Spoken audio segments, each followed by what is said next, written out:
Jumpa lagi bersama saya.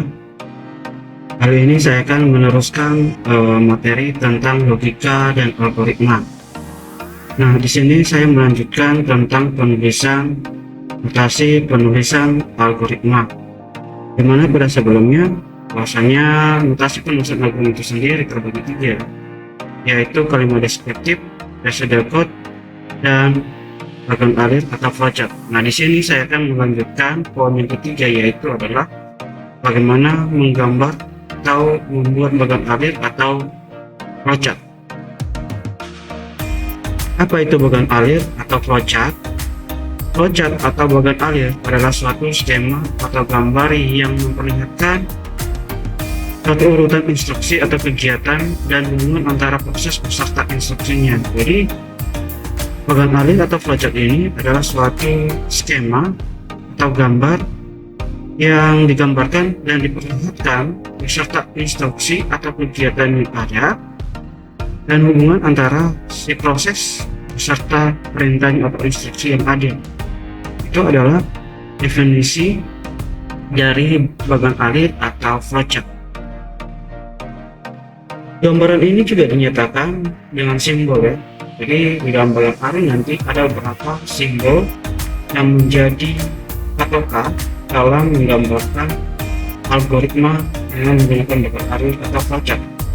Dengan demikian, setiap simbol menggambarkan proses tertentu. Jadi setiap simbol itu nanti dia mempunyai fungsinya masing-masing ya, yang dimana fungsinya itu bisa digambarkan dan bisa diartikan dan bisa juga untuk dipahami. Sedangkan antara proses digambarkan dengan garis penghubung. Jadi antara simbol dengan simbol lain yang digunakan, nah itu nanti dihubungkan dengan adanya garis penghubung. Oke, kita lanjut ke slide berikutnya. Nah, di sini flowchart dibedakan atas dua jenis, yaitu diagram sistem atau sistem flowchart, yaitu bagan yang memperlihatkan urutan prosedur dan proses dari beberapa file dalam media tertentu. Jadi kalau diagram alur sistem itu adalah bagan yang memang memperlihatkan urutan prosedur dan proses dalam beberapa file dalam media tertentu. Contohnya ketika kita menyusun simbol berkelas ya, prosedur itu seperti apa? Kalau contohnya kalau kita melakukan menghasilkan surat, nah prosedur itu seperti apa? Apa saja entitas yang di sana. Nah, yang kedua yaitu sistem flowchart, menggambarkan yang poin pertama hubungan antara suatu file dengan file lainnya yang dipakai untuk setiap file. Sedangkan yang kedua diagram alir program atau program flowchart. Sedangkan tiga bagan yang memperlihatkan suatu urutan dan hubungan suatu proses dalam suatu program. Nah, ini adalah jenis dari flowchart itu sendiri. Jadi ada diagram alir sistem dan ada sistem flowchart. Saya lanjutkan. Nah, berikut adalah merupakan simbol dari diagram alir program. Jadi ada beberapa di sini nanti yang menjadi simbol-simbol yang terdapat di diagram alir program. Nah, yang pertama adalah simbol yang berbentuk oval, yaitu namanya adalah terminal.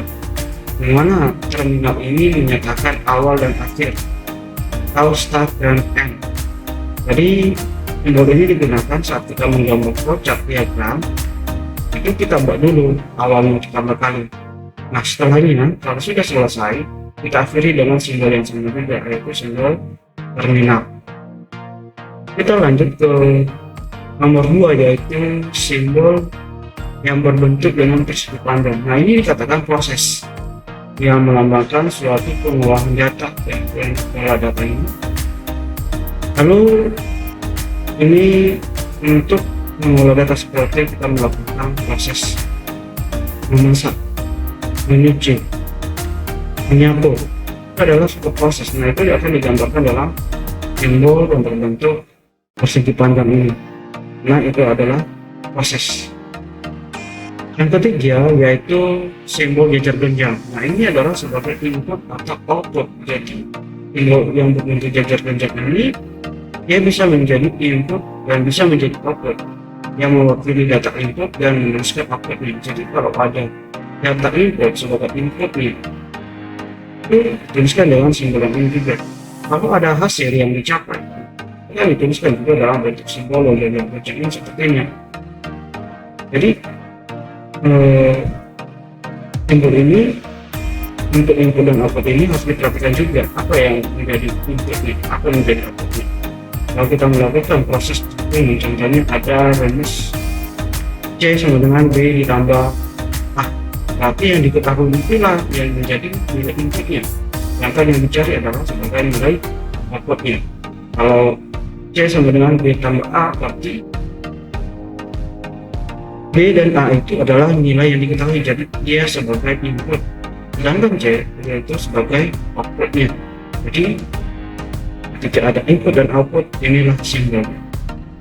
Lalu simbol yang keempat yaitu yang berbentuk pada segi 6 ini adalah suatu inisialisasi, kalau bisa dikatakan suatu variabel, atau juga bisa melakukan perulangan di dalam seperti menuliskan kata Indonesia sebanyak 5 kali. Indonesia itu kita bilang menulisnya sebanyak 5 kali, dan itu adalah suatu perulangan. Inisialisasi awal itu juga sebagai variabel seperti yang tadi itu ya, yang bilang tadi. Kalau ada rumus A dan B,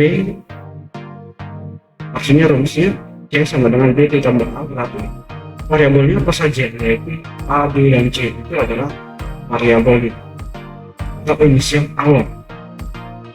Lalu poin kelima yaitu compact connector, yaitu suatu penghubung di satu halaman yang sama.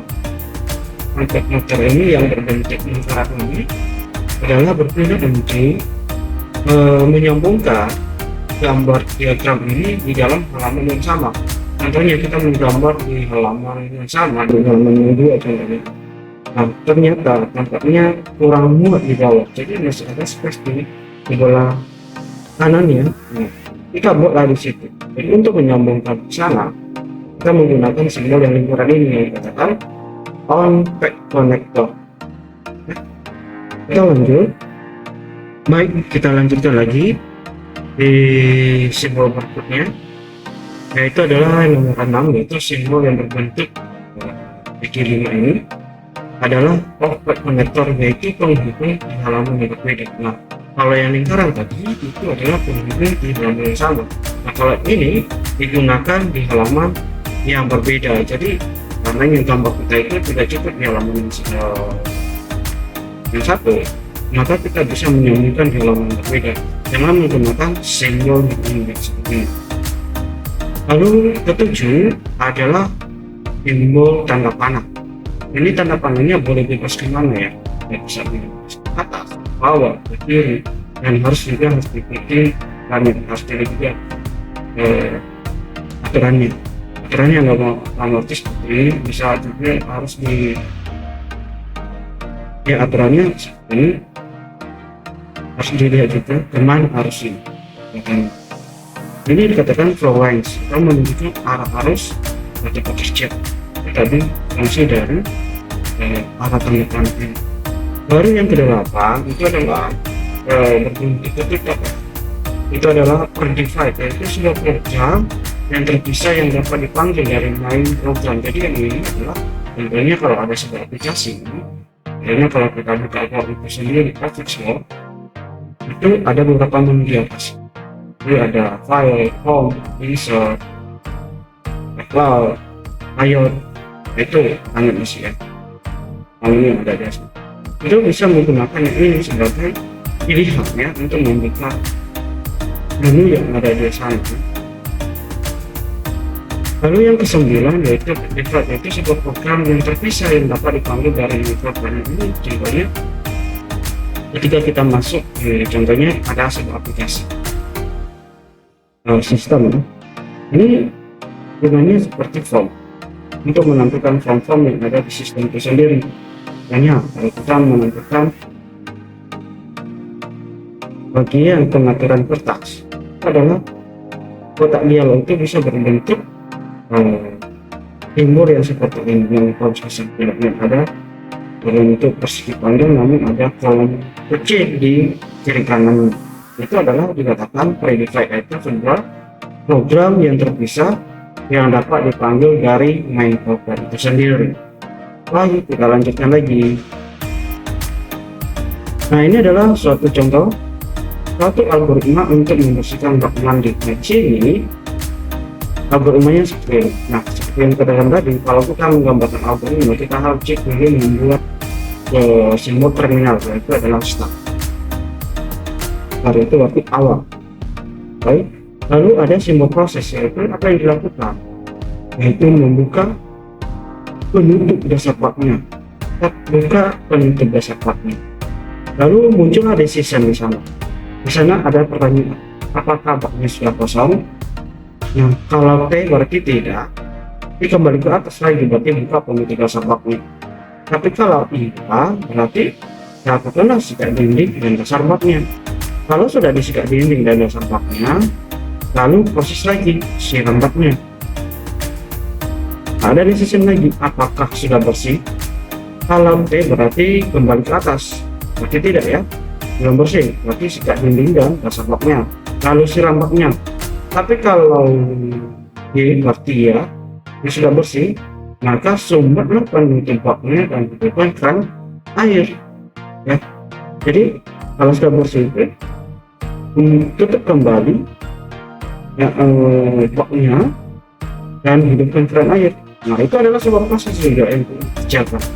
Nah, ini disambung dengan halaman yang sama, maka dia menggunakan simbol yang lingkaran dan ini juga di variabel di dalam A. Jadi disambung sana, di atasnya adalah variabel A. Nah, ada decision lagi di sana, kondisi lagi, apakah sudah penuh baknya? Nah, kalau tidak berarti masih hidupkan keran airnya. Tapi kalau iya berarti matikan keran airnya kalau sudah penuh. Tapi kalau belum penuh ya sesuai dengan kebutuhannya. Kalau belum penuh ya sesuai dengan keinginan kita ya masih hidupkan keran airnya. Tapi kalau sudah penuh berarti matikan keran airnya supaya nanti tidak banjir ya. Dan bangun juga pengeluaran tentang air, apalagi kalau airnya keluar. Nah, jadi hemat-hemat lah menggunakan air ya, supaya juga tidak membengkak nanti dalam pembayaran yang air. Nah, kalau sudah berarti selesai atau stop. Nah, itu adalah contoh yang pertama menggunakan algoritma dalam bentuk project atau diagram untuk membersihkan bak mandi. Kita masuk di berikutnya, yaitu adalah contoh yang kedua, yaitu untuk mencari hasil dari pertambahan dengan rumus C sama dengan A dikali B. Berarti rumusnya C sama dengan A dikali B, berarti variabelnya nanti C, A, B, dan C. Yang diketahui adalah berarti variabel A dan variabel B. Yang dikalinya adalah C. Berarti yang menjadi input nanti di sana berarti bisa jadi yang variabel A dan variabel B. Oke, kita langsung aja menggunakan ke dalam flowchartnya. Oke, kita mulai dengan simbol terminal dulu. Nah, start. Nah, variabel A ini itu diketahui dan nilainya 3, dan variabel ini itu diketahui 5, sedangkan C nya di 0. Kenapa 0? Karena nilai C nya itu yang dicari, belum ada prosesnya. Maka dibuat di dalam simbol yang 6 sudut tersebut. Lalu setelah sudah ditentukan variabel dan nilai inputnya, maka dilakukan proses, yaitu C sama dengan A dikali B. C sama dengan A dikali B. Nah, itu rumusnya tadi, prosesnya C sama A dikali B. Kalau hanya 3 berarti B nya 5, berapa nilai C nya? Itu bisa dikalikan 3 kali 5 menjadi 4. Nah, lalu print check. Nah, itu adalah kalau sudah selesai atau write check, cetaklah artikelnya nilai C-nya berapa. Nah, kalau sudah selesai, kita gambarkan lagi simbol terminal.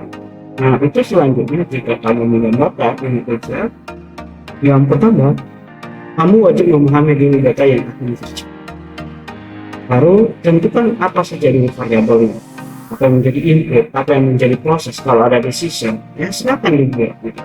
Kalau ada nanti di dalam itu ada predefined sebagai form yang ditampilkan, bisa ya silakan gitu. Nah, itu adalah contoh dari menggunakan flowchart ya. Ini ada contoh yang kedua. Mudah-mudahan dengan contoh yang pertama dengan contoh yang kedua ya bisa nanti dipahami dan mengerti, dan bisa juga untuk diimplementasikan dengan contoh-contoh yang lain. Oke, sekian aja mungkin pembahasan kita pada kali ini tentang menggunakan notasi algoritma tentang program aspek. Ketiga notasi tersebut silakan dipelajari dan dikembangkan ya, karena contoh-contoh atau latihan supaya memperdalam ini tentang bagaimana penulisan notasi algoritma. Itu adalah penulisan deskriptif, bisa dapat dan bahkan alert atau project. Sekian aja, sampai jumpa pada pertemuan berikutnya.